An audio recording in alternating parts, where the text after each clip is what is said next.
సుమన్ టీవీలో మీ business promotions కోసం ఈ కింది నెంబర్ను సంప్రదించగలరు.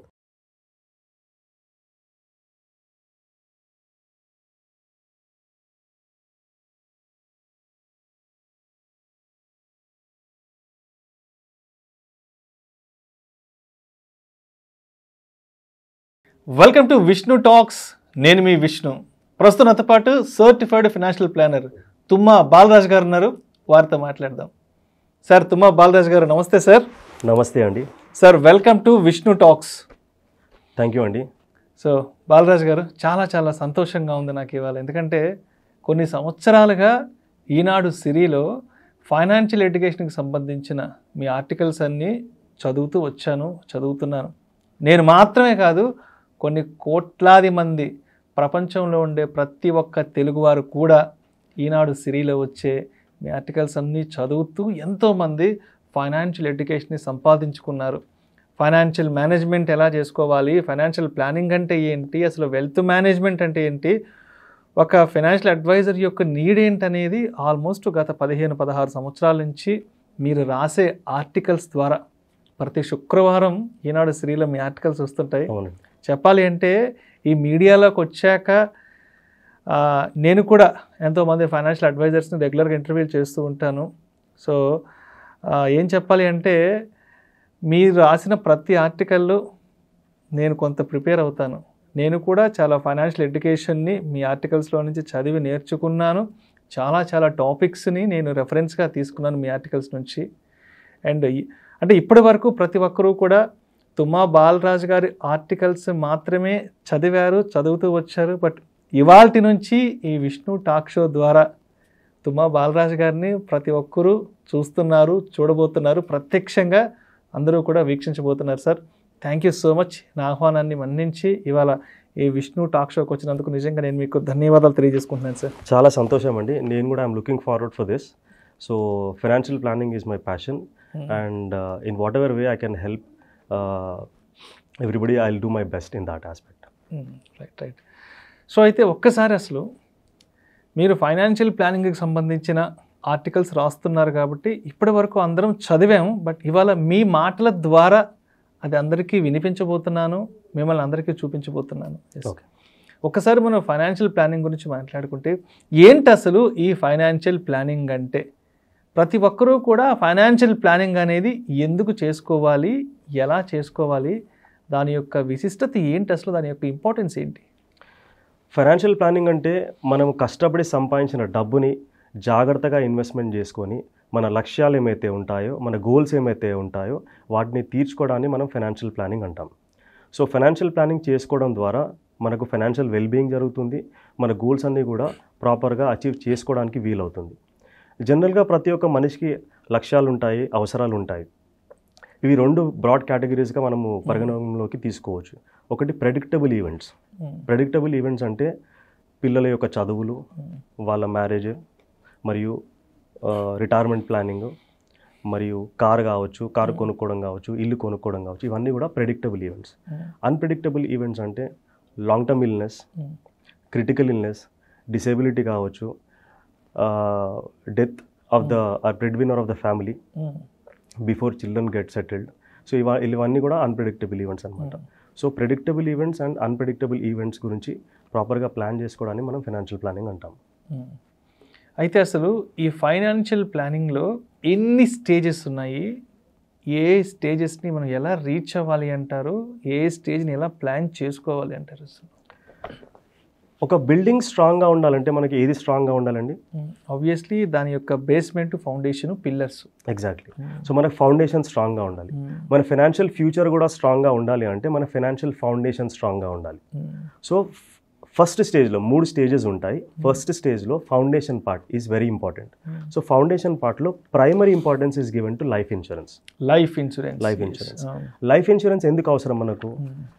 The dreams and goals of the family are dependent on the breadwinner of the family. Obviously. Unfortunately, breadwinnerకి ఏమైనా అయిందనుకోండి, వాళ్ళ స్టాండర్డ్ ఆఫ్ లివింగ్కి కావాల్సిన డబ్బులు ఎక్కడి నుంచి వస్తాయి, పిల్లల గోల్స్ని తీర్చడానికి డబ్బులు ఎక్కడి నుంచి వస్తాయి.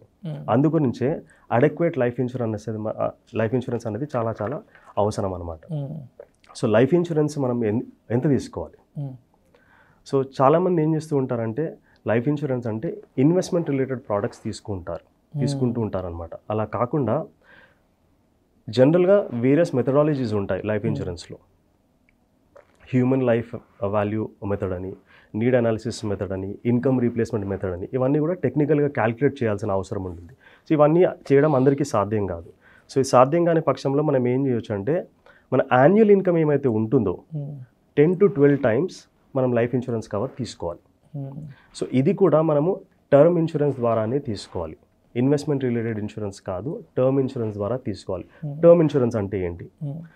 మనకు కార్ ఇన్సూరెన్స్ తెలుసు కదా. కార్ ఇన్సూరెన్స్ ఎలా వర్క్ చేస్తుంది? మనం కార్కి ఇన్సూరెన్స్ ప్రీమియం చేస్తాము, ప్రీమియం పేమెంట్ చేస్తాము. సో ఒకవేళ కార్కి డ్యామేజ్ అయింది, రోడ్డు ప్రమాదం జరిగినప్పుడు ఆ ఇన్సూరెన్స్ ఏమైతే ఉందో కార్ యొక్క రిపేర్ ఎక్స్పెన్సెస్ చూసుకుంటుంది. సో సపోజ్ ఆ ఇయర్లో రోడ్డు ప్రమాదం జరగలేదు, మనం కట్టిన ప్రీమియం వెనక్కి రాదు. టర్మ్ ఇన్సూరెన్స్ కూడా అలాగే వర్క్ చేస్తుంది అనమాట. ఏదైనా ఈవెంట్ జరిగినప్పుడు, డెత్ అయినప్పుడు ఆ సమ్ ఎష్యూర్డ్ అనేది నామినీకి ఇస్తారు. ఏమీ జరగలేదు అనుకోండి, ఆ కట్టిన ప్రీమియం ఫోర్ఫీట్ అయిపోతుంది అనమాట. టర్మ్ ఇన్సూరెన్స్ అనేది తక్కువ ప్రీమియంతో ఎక్కువ కవరేజ్ ఇస్తుంది అనమాట. ఉదాహరణకి ఒక 30 సంవత్సరాల మనిషి పర్సన్ ఒక 1 crore కవరేజ్ కావాలి అని అనుకుంటే దాదాపు ఒక 15,000 నుంచి 20,000 రూపాయల ప్రీమియంతో 1 crore కవరేజ్ తీసుకోవడం సాధ్యమవుతుంది. అదే మనం ఇన్వెస్ట్మెంట్ రిలేటెడ్ ఇన్సూరెన్స్ తీసుకున్నాం అనుకోండి, దాదాపు అదే 1 crore కవరేజ్కి 5 lakhs to 6 lakhs premium pay చేయాల్సిన అవసరం ఉంటుందన్నమాట. సో చాలా తక్కువ ప్రీమియంతో ఎక్కువ కవరేజ్ మనకు దొరుకుతుంది. అయితే చాలా ప్రజలు ఏమనుకుంటారంటే ఇన్సూరెన్స్ కట్టడం వేస్ట్, మనం కట్టిన ప్రీమియం వేస్ట్ అయిపోతుంది, డబ్బులు వెనక్కి రావు అని చెప్పేసి అనుకుంటారు. సో నేను ఒక విషయం మాట్లాడతానండి. జనరల్గా ఒక additional source of income create చేయడానికి చాలామంది ఇష్టపడుతూ ఉంటారు. For example rental income. So rental income రావాలి అంటే మనకంటూ ఒక ప్రాపర్టీ ఉండాలి. సో ఆ ప్రాపర్టీ ఏమైతే ఉంటుందో ప్రాపర్టీకి మనకు మెయింటెనెన్స్ కాస్ట్ అనేది ఒకటి ఉంటుంది. జనరల్గా రెగ్యులర్గా రిపేర్స్, పెయింట్ వేయించడం, అది ఇది అంతా కలిపి ఒక ప్రాపర్టీ వాల్యూ ఒక 1 crore అనుకోండి, కమర్షియల్ ప్రాపర్టీ అనుకోండి. సో ఆ 1 crore ప్రాపర్టీ ఏమవుతుందో దానికి మెయింటెనెన్స్ కాస్ట్ దాదాపు 0.5 to 1% of the property value on an average annual వస్తుందన్నమాట. ప్రతి సంవత్సరం రాకపోవచ్చు, 3-4 సంవత్సరాలకు ఒకసారి రావచ్చు అనమాట. అవన్నీ మీరు యావరేజ్గా క్యాలిక్యులేట్ చేసుకుంటే దాదాపు 50,000 నుంచి 1,00,000 రూపాయల వరకు వస్తుంది. కానీ టర్మ్ ఇన్సూరెన్స్ ద్వారా మనం ఇన్స్టెంట్గా ఆ property fraction of the maintenance cost అని క్రియేట్ చేయొచ్చు. నేను చెప్పాను కదా ఇంతకుముందు 15,000 రూపాయలు ప్రీమియం పేమెంట్ చేసి 1 crore protection can be given to the family. Unfortunately, something happens to the breadwinner of the family. This 1 crore is guaranteed to the family. కానీ మనకు అక్కడ రెంటల్ ఇన్కమ్ రావాలి అని అంటే 1 crore ప్రాపర్టీ మన దగ్గర ఉండాలి. దాంతోపాటు ఎవ్రీ ఇయర్ మనం మెయింటెనెన్స్ కాస్ట్ కూడా పే చేస్తాం. So this is something which will be really helpful to the family. So అయితే టర్మ్ ఇన్సూరెన్స్ తీసుకునేటప్పుడు కొన్ని జాగ్రత్తలు మనం తీసుకోవాలన్నమాట. ఒకే కంపెనీ ద్వారా మనం డిపెండ్ అవ్వకుండా మంచి క్లెయిమ్ సెటిల్మెంట్ రికార్డ్ గల 2 కంపెనీలను ఎంచుకొని ఇన్సూరెన్స్ కవర్ని డివైడ్ చేసి తీసుకోవాలి. ఎందుకు తీసుకోవాలి అలా? సపోజ్ మనం ఒకే కంపెనీ ద్వారా తీసుకున్నాం అనుకోండి, due to certain reason claim reject అయింది అనుకోండి, సో ఫ్యామిలీకి డబ్బులు వచ్చే అవకాశం ఉండదు. అదే 2 కంపెనీల ద్వారా మనం తీసుకున్నాం అనుకోండి, ఒక కంపెనీ క్లెయిమ్ సెటిల్ చేయొచ్చు, ఇంకో కంపెనీ క్లెయిమ్ సెటిల్ చేయకపోవచ్చు. అప్పుడు మనం ఇన్సూరెన్స్ ఓంబుడ్స్మన్ దగ్గరికి వెళ్ళడానికి అవకాశం ఉంటుంది. ఒకే టైంలో 2 పాలసీలు తీసుకున్నాము, ఒక కంపెనీ సెటిల్ చేసింది, మీరెందుకు సెటిల్ చేయలేదంటే మన కేసు స్ట్రాంగ్గా ఉంటుంది, మనకి అది కూడా క్లెయిమ్ సెటిల్ అయ్యే అవకాశం ఉంటుంది. ఎందుకంటే సింగిల్ పాలసీ తీసుకున్నాం అనుకోండి, క్లెయిమ్ సెటిల్ అవ్వకపోతే ఫ్యామిలీ దగ్గర డబ్బులు ఉండవు. At least half of the amount ఒక కంపెనీ నుంచి వస్తే family will be able to take care of their expenses అనమాట. సో అట్లీస్ట్ 3 సంవత్సరాలకు ఒకసారి మన లైఫ్ ఇన్సూరెన్స్ కవర్ అనేది మనము రెగ్యులర్గా రివ్యూ చేసుకోవాలి, అట్లీస్ట్ 3 yearsకి ఒకసారి. అండ్ లైఫ్ ఇన్సూరెన్స్ తీసుకునేటప్పుడు మనము ముఖ్యంగా మెడికల్ రిలేటెడ్ ఏమైతే ఇన్ఫర్మేషన్ ఉంటుందో అది ఖచ్చితంగా మనము ప్రొవైడ్ చేయాల్సిన అవసరం ఉంటుంది. అండ్ చాలా ఇంపార్టెంట్ అనే విషయం ఏంటంటే నామినేషన్ మనము ఇన్సూరెన్స్ కవర్లో ప్రొవైడ్ చేయాలి, ఇన్సూరెన్స్ పాలసీలో నామినేషన్ ప్రొవైడ్ చేయాలి. సో నామినీ అంటే నామినీకి డబ్బులు వస్తాయి. In case of any unfortunate event happening నామినీకి డబ్బులు వస్తాయి, కానీ నామినీ డబ్బులు వాడుకునే అర్హత ఉండదు. Nominee can only receive the money, nominee doesn't have the authority to use that money. So insurance ద్వారా వచ్చిన డబ్బులు ఏమైతే ఉంటాయో క్రెడిటార్స్కి కూడా హక్కు ఉంటుందన్నమాట. ఇలాంటి సందర్భాన్ని మనం అవాయిడ్ చేయాలి అని అంటే నామినేషన్ ఏమైతే ఉంటుందో, ఒకవేళ స్పౌస్ని కనుక నామినీ చేయాలనుకుంటే మ్యారీడ్ ఉమెన్స్ ప్రాపర్టీ యాక్ట్ కింద నామినేషన్ చేస్తే ఇలాంటి ఇబ్బందులు ఏమీ లేకుండా ఆ డబ్బులు వైఫ్కే వెళ్తాయి అన్నమాట. సో ఇలాంటి జాగ్రత్త మనం లైఫ్ ఇన్సూరెన్స్ కవర్లో తీసుకోవాలి. లైఫ్ ఇన్సూరెన్స్ అయిపోయిన తర్వాత ఫస్ట్ స్టేజ్లో ముఖ్యమైనది హెల్త్ ఇన్సూరెన్స్ కవర్. సో ఈరోజు మనం కోవిడ్ పీరియడ్లో చూసాం. సో ఒక 3-4 days or 1 week హాస్పిటలైజ్ అయితే దాదాపు లక్షల్లో మనకు హాస్పిటల్ ఎక్స్పెన్సెస్ ఆస్తులు అమ్ముకోవాల్సి వచ్చింది. ఎస్పెషల్లీ కోవిడ్లో ఆస్తులు అమ్ముకోవాల్సిన అవసరం వచ్చింది. చాలా మంది ఆర్థికంగా వెనుకబడిపోయారు. సో మనకు ప్రాపర్ హెల్త్ ఇన్సూరెన్స్ కవర్ కూడా చాలా చాలా అవసరం అనమాట.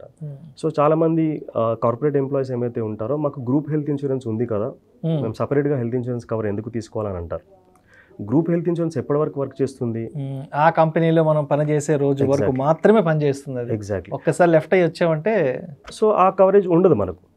సో ఇంకా వేరే కంపెనీలో జాయిన్ అవ్వడానికి మనకు కొంచెం టైం పట్టవచ్చు. సో గ్రూప్ హెల్త్ ఇన్సూరెన్స్ మనం బేస్ పాలసీ కింద కన్సిడర్ చేయకూడదు.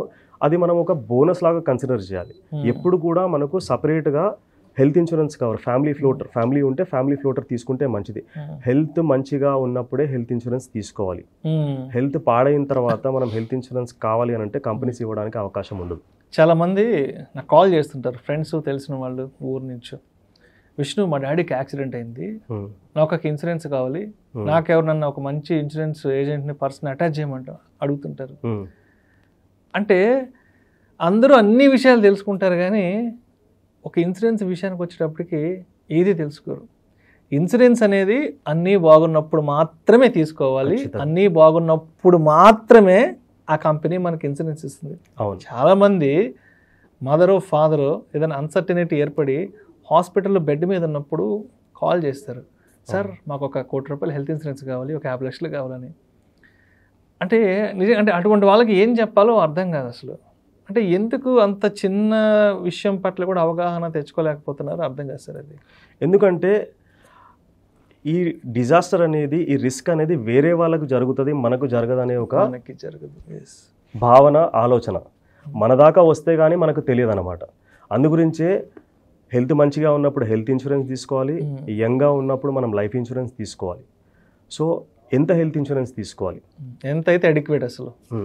సో మీ ఇంతకుముందు మాట్లాడుకున్నట్టు మనం ఒక 4-5 days or 1 week ఒక కార్పొరేట్ హాస్పిటల్లో, టెర్షరీ హాస్పిటల్ కనుక అడ్మిట్ అయితే కనుక దానికి బిల్ అనేది ఎండ్లెస్ అనమాట. అది అవును. యాక్చువల్గా half year salary is a reasonable amount to take. Half year salary, half year salary వరకు తీసుకోవాలి. 1 year ఉంటే ఇంకా మంచిది, the more the better. So మనము బేస్ పాలసీ ఏమైతే ఉంటుందో, ఫ్యామిలీ ఫ్లోటర్ ఏమైతే ఉంటుందో అది తీసుకోవాలి అని అంటే ప్రీమియం కొంచెం ఎక్కువగా ఉంటుంది అనమాట. సో ప్రీమియం కట్టలేని వాళ్ళు ఎవరైతే ఉంటారో వాళ్ళు అట్లీస్ట్ ఒక 5 to 10 lakhs బేస్ పాలసీ తీసుకొని దానిపైన సూపర్ టాప్అప్ తీసుకుంటే మంచిగా ఉంటుంది. సో సూపర్ టాప్అప్ పాలసీ తీసుకుంటే ఏంటంటే తక్కువ ప్రీమియంలో ఎక్కువ కవరేజ్ దొరుకుతుంది అనమాట. సో మన బేస్ పాలసీ కవరేజ్ అయిపోయిన తర్వాత దాన్ని డిడక్టబుల్ అంటాం. సో ఒక 5 lakhs దాటిన తర్వాతనే సూపర్ టాప్అప్ యాక్టివ్లోకి వస్తుంది అనమాట. సో సపోజ్ 5 lakhs పాలసీ ఉంది, బేస్ పాలసీ, బిల్ ఒక 10 lakhs వచ్చింది అనుకోండి. సో 5 లక్షలు బేస్ పాలసీ చూసుకుంటుంది, మిగతా 5 లక్షలు సూపర్ టాప్అప్ చూసుకుంటుంది అనమాట. సో తక్కువ ప్రీమియంతో ఎక్కువ కవరేజ్ వస్తుంది సూపర్ టాప్అప్లో. సో మనకు బేస్ పాలసీ కావాలి, సూపర్ టాప్అప్ పాలసీ కూడా కావాలి. ఈ రెండు కూడా ఉంటే చాలా బాగుంటుంది అనమాట. Thank you sir, thank you so much Tumma Balaraj గారు. థ్యాంక్ యూ అండి. ఫైనాన్షియల్ ప్లానింగ్కి సంబంధించి ఒక కంప్లీట్ గైడ్, ఒక వికీపీడియాలో ఉన్నంత కంటెంట్ని ఇవాళ మనకి ఆడియన్స్కి ఒక ఈ వీడియో ద్వారా అందించారు. అండ్ ఇన్ని సంవత్సరాలుగా అందరూ మీ ఆర్టికల్స్ని చదివారు ఇవాళ నుంచి. అండ్ ఈ వీడియోస్ ద్వారా వాళ్ళు మిమ్మల్ని చూడబోతున్నారు అండ్ మీ మాటలు వినబోతున్నారు sir. Thank you so much sir. Looking forward for it. Thank you sir. Thank you.